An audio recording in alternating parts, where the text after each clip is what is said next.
Welcome back to Math 107 College Algebra. In this video, we're going to take a look at the end behavior of a polynomial function.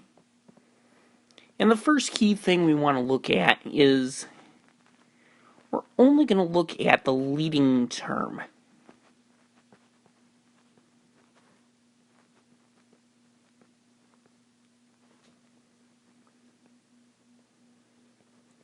Now, when I say leading term here, it does have to be a polynomial in descending order.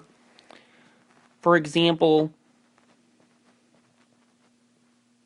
if I gave you x squared minus x to the fifth, the leading term here is not x squared, it's actually negative x to the fifth, because we would need to rewrite that as negative x to the fifth plus x squared. So there's four cases that we need to look at.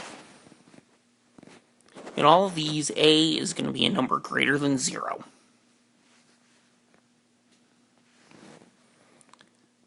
So one is if we have a leading term of the form ax, I'm going to say to the 2k to make it clear that we're talking even.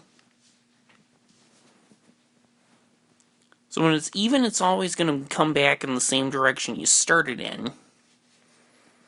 A is positive, they're both going to go up. That's a contrast to negative a x to the 2k.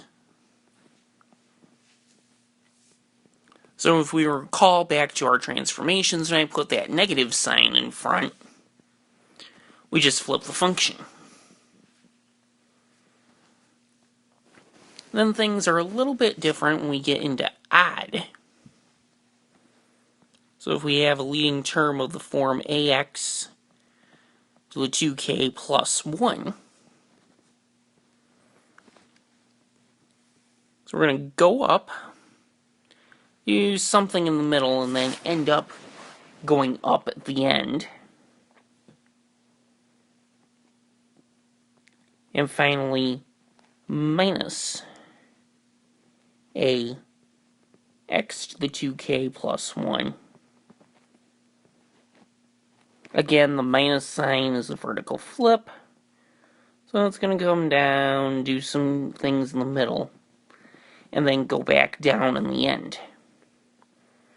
So we look at the leading term of the polynomial, figure out what it's doing at the ends based on this test, and then we can apply the different stuff about zeros as to what the function's doing in the middle.